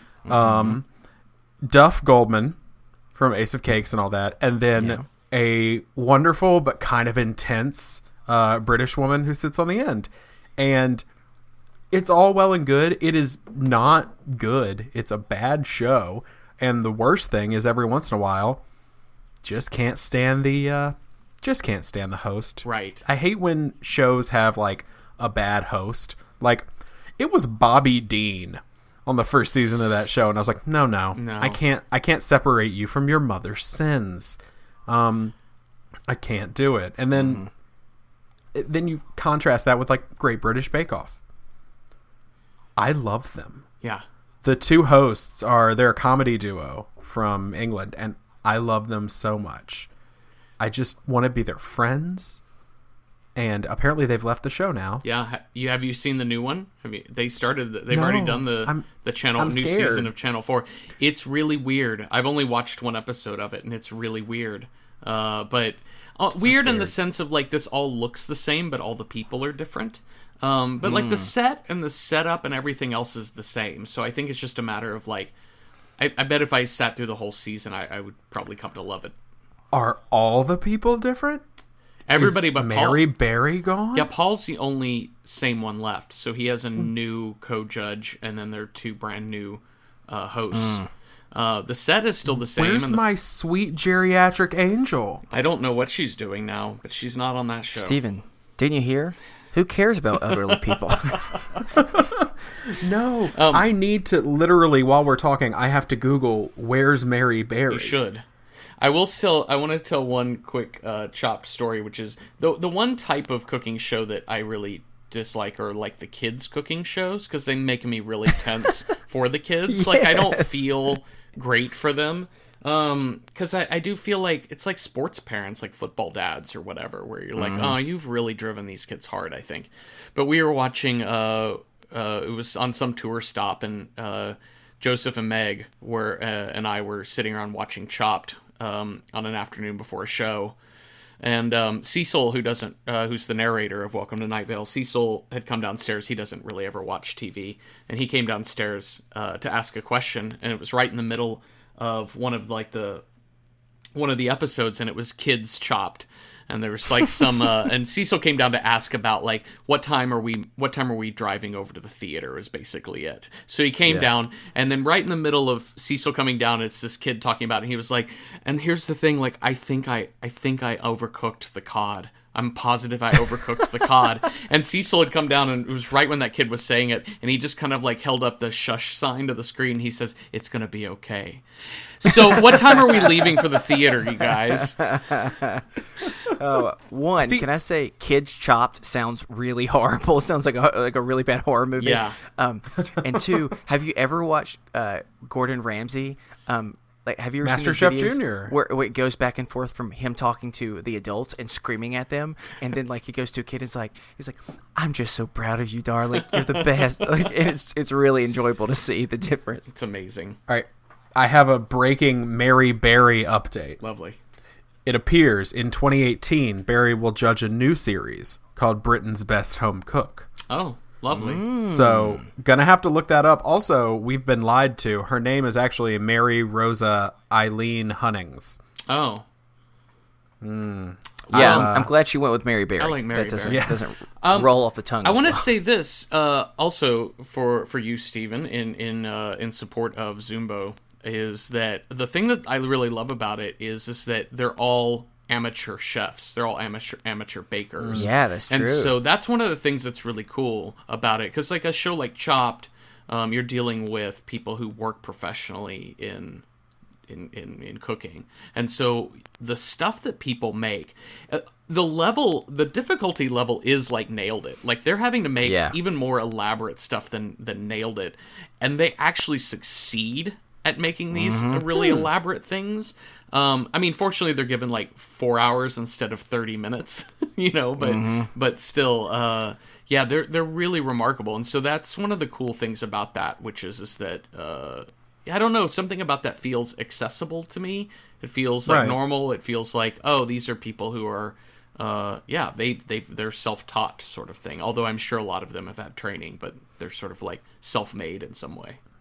Yeah, and Zumbo is kind of like that random dude you met on the beach who surfs and is always high. That's the best way to describe how Zumbo is constantly talking. And I promise you, if you see it, you'll realize what I'm talking about. He's so low energy. It's really amazing. Yeah, I really It's like it's really amazing, man. I don't know what that voice was. That was not Australian. know. It was not Australian. I can't do Australian at all, so cheers to you. That was a trucker voice is what I just gave.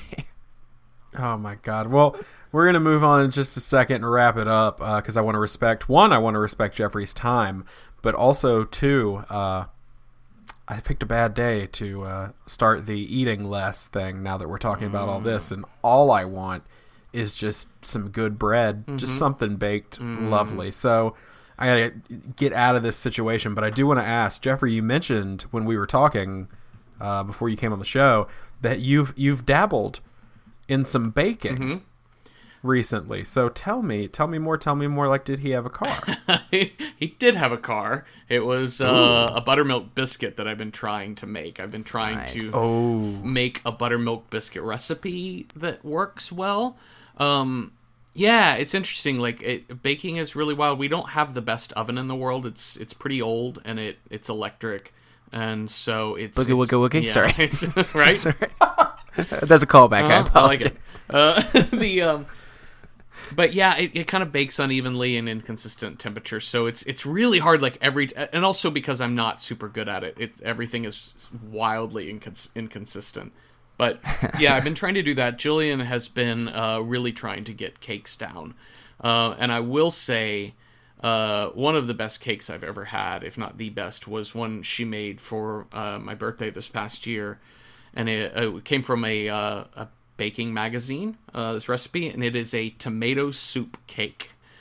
And it is what? And it's really fascinating because so I did this thing where Jillian was making the cake and she had all the ingredients out, and it's like butter, flour, sugar, powdered sugar, cream cheese for the frosting, whatever. So all that's sitting there, and then like 2 cans of Campbell's tomato soup. And I took a picture of it and put it on Instagram and said something like, "Time to bake a cake," like being funny, like ha ha ha. Let's see how this works out. But I had several people, like Irish people, were like, "Oh yeah, my grandmother made those cakes." And it would make tomato soup cakes, and it basically was like, it was popular in America too at a certain time, but it came out of a generation where there wasn't a lot of fresh produce, and so like in the mid-century, where you're like, well, I can't make carrot cake, but I can use tomato soup to make the cake. And I will tell you this, it has all of the texture and consistency of like a moist yellow cake, but it tastes like carrot cake, without all that other garbage like nuts and carrots and raisins thrown into it. It's really, really good. Yeah, it was amazing. So if you can find a good tomato soup cake recipe, I highly recommend that. We need to link Jillian and Katie, my wife, up, because she makes cakes all the time and delivers them places and does all that. And she's obsessed with baking cakes. So she's tried some interesting ones. I'll put it that way. Even though I will say the best one that she's made that I keep begging her, like, make one for my birthday, and she's like, you need to be healthy, and I'm like, but you make them for everyone else. The best one she's made, though, she made this like chocolate cake with like a chai icing, and she used like just chai tea in the icing, and like, oh my god, it's so good. And then I wasn't able to have any more because I need to be healthy. Oh, cake is healthy. Like spiritually. Yeah, just go. There's eggs in there. There's Just talk to Zumbo. He makes cakes with like ground beef and other type of weird stuff in it, and somehow it tastes really good. Yeah, he had that weird like Mexican taco ice cream cone thing, which is really crazy. Yeah, I don't understand it. Man. I don't understand it. Go Talk to Zumbo sounds like a weird young adult novel. I don't know why. Maybe I'm thinking of Go Ask Alice, but Go Ask Zumbo. Zumbo sounds like the really cute guy in the back that has an interesting story. Yep, perfect. Hey Zumbo, what's your story? All right. Well, how you doing? It's me, Zumbo. Please, I make please 45 layer cakes. Sorry, I'm done. To all of our listeners in Australia, I am very, very sorry for that. I'm sorry, Allie. This is me wanting to be more like you. There you go, Chris. That's all that he really wants, is to be more like you. So send us some good Australian candy, because we've had New Zealand and we've had Norway and we've had England. So now we have to try Australia. We've had every form of Marmite, Vegemite, whatever you can imagine. Yeah. So that'd be a bad cake, by the way. Marmite cake. Oh, a Marmite cake. Yeah, let's do that. If you send us. No. Nope. I'm not going to make that promise. All right. Well, if you would like to send us a topic for discussion or a mental health check-in, or you have anything else on your mind, I'll remind you again, we are not professionals, and we definitely promote seeking professional help, and whether that be therapy, medication, or anything like that. But if you just need a sounding board, you can hang out with us over in the Is This Adulting Best Friends group on Facebook, or you can send us an email at isthisadultingpod@gmail.com. You can also reach out to us by following us over on Twitter. Our Twitter handle is at @istthis_adulting.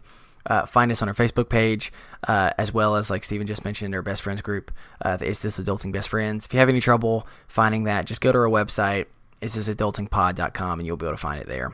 And while you're over there, check out everything from our show notes, where you can see and read some of those reviews for those crazy books for yourself, as well as past games that we played, if you want to kind of check out some of the stuff that we've done. While you're there, there's also our merch store, as well as ways to be able to get in touch with us, or just be able to join the movement about breaking stigma around mental health. And finally, if you can just spread the word by subscribing, giving us a rating and a review, wherever it is that you get your podcast. That'll help out tons. Absolutely. As every week, we'd like to thank the Collection for the use of our theme music, The Borrowers, off their album Ars Moriendi, and the Collection is still on tour right now, I believe, so they're coming all over the place, all over the country, so check them out at thecollectionband.com. Look at the dates, and definitely go. We've had some listeners go already, and it's been awesome from the pictures and stuff that I've seen, so definitely go check that out and support them. They're awesome. Jeffrey, thank you so much for coming on the show. Thank you, guys. It was great. Yeah, absolutely. It has been awesome. We hope you enjoyed yourself. We'd love to have you back one day. Yeah, I enjoyed myself greatly and would love to come back someday. I would like to add really quickly that there's a website, a baking website called laythetable.com that has a recipe for something called chocolate cake with Marmite caramel buttercream. So check that out in your spare time. Share that. Share that with all those who love baking. What a salty cake that would be. And don't say that, because the listeners are going to want us to eat it. Maybe they'll make it and send it to you. Oh, no. Baked goods from listeners, I'm not sure about. Even though, okay, I've eaten cookies that listeners sent. I won't lie. Because, a cookie is a cookie. Poison or not. They're going to do something to it, and then I'm going to feel like Zumbo, and I'm just going to be super high. Well, do you want to remind everybody where they can find you or plug anything you got going on again? Yeah, sure. You can find me on Twitter at happierman. Same handle over on the Instagram, where I post pictures of my 17-year-old cat, Simone. And then also, check out nightvalepresents.com. We have 9 different shows on our network now, including Welcome to Night Vale and Within the Wires, both of which I co-write, and some new cool stuff. Like the show Joseph has been doing with John Darnielle of the Mountain Goats called I Only Listen to the Mountain Goats, which has been really wonderful. And we just started a podcast by the great Chuck Tingle called Pounded in the Butt, by my own podcast with Chuck Tingle. And it is a series of different readers each week reading one of Chuck's really hilarious and erotic stories. So yeah, so there's some cool, those are the things that I'm working on these days, so check those out. Awesome. And I will throw another plug for another Night Vale Presents show out there right now. Our buddy from a few episodes back, Drew Ackerman, and his show, Sleep With Me, is now on the Night Vale Presents network. Oh, man. I love that podcast. Used it last night. Yep. Me too. I was going to say, Drew is an amazing guy with an amazing show. So definitely go check that out on Night Vale Presents as well. That is going to do it for us here this week on Is This Adulting? I've been your best friend, Steven. I've been your best friend, Chris. And I've been your best friend, Jeffrey. And remember, kids, be happy, stay healthy, and go hug someone. Because you never know. They may have forgotten to pack all of their clothes. And that's bad, but kind of wait until they're not naked to hug them. That would be, I would prefer that. I think that would be a good idea. You didn't want people just coming up to you in socks and boxers and giving you just a big old bear hug? Well, if I would have done that in Target, then I wouldn't have been here. I would have still been in the jailhouse. Oh my gosh. Okay, well, I'm not going to make the jokes I was thinking of. Everyone, have a good week. Hey, and if you're elderly, we care about you. Bye. Bye.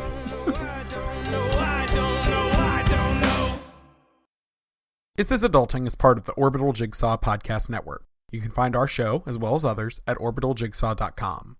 You can also find all of our merch at orbitaljigsaw.com/store. We are almost entirely listener-supported, so if you like what you hear, please consider clicking the Support the Show tab on our website, isthisadultingpod.com. We have tons of cool rewards, exclusive content, coloring sheets, Mad Libs, you name it, and much more that you'll receive in return for your support on Patreon. Thanks for all you do, and we'll see you next week.